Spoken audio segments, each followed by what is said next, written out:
Guys, update tayo ngayon po. Kasama natin si kaibigan. Mayroon po tayong impormasyon po na mapapakinggan po ngayon sa ating kaibigan. Hindi ko alam po kung ano po itong pakay po niya sa atin. Kung ano man po itong mga babala na nakakatakot. Ano lang, maging matatag lang po tayo mga idol ha. Good morning po kaibigan, good morning. Kumusta po? Ano po ba ang nakikita po ninyo?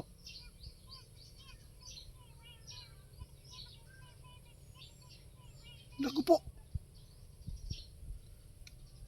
Kaibigan, totoo yan kaibigan. Kailan lang po ito nakuha ninyo?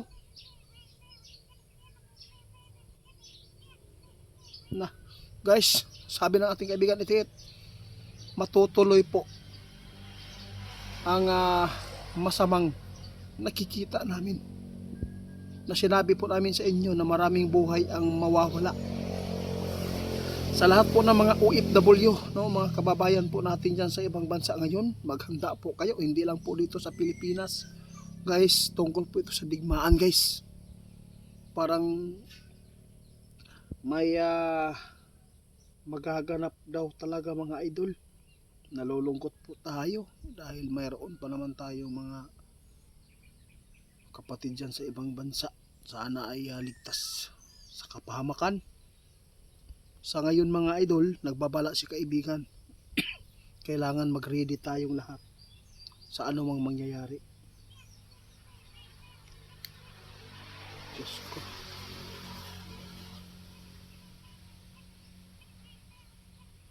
Grabe naman po yung kaibigan.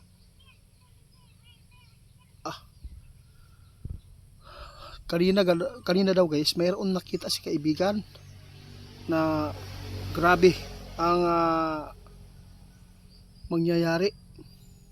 Marami daw mga buhay ang mawala sa taong ito dahil sa napakalaking gulo ang mangyayari. Kaya ang Pilipinas, itatanong po natin mga idol kung madadamay ba ito kung sakali man magdigmaan. Ipinapaabot ng ating kaibigan dito mga idol kasi po gusto po nila na mapaghandaan po ng yung mga kababayan po natin no, nasa ibang bansa. Diyos ko naman.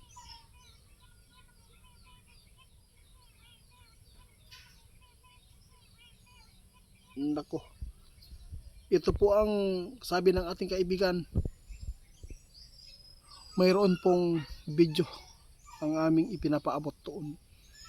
Kung sino man ang nakapanood, i-share po niyo ulit ngayon mga idol itong video na to dahil si kaibigan nagbabala na kunting kimbot na lang mayroon talagang gulo na mangyayari.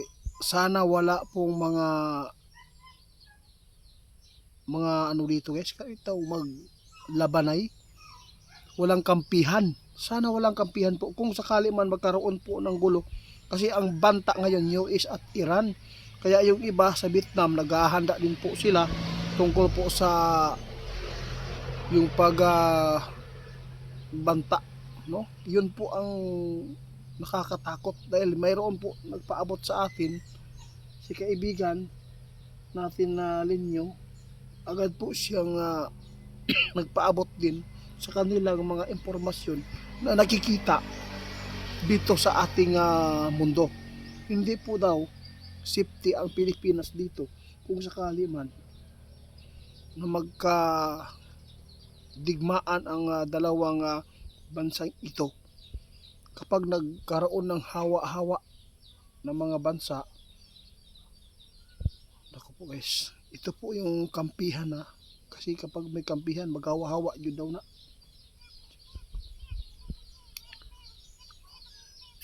Ito talaga nakikita nyo kaibigan. Kung sakali kaibigan kung mangyari ito, ano po ba ang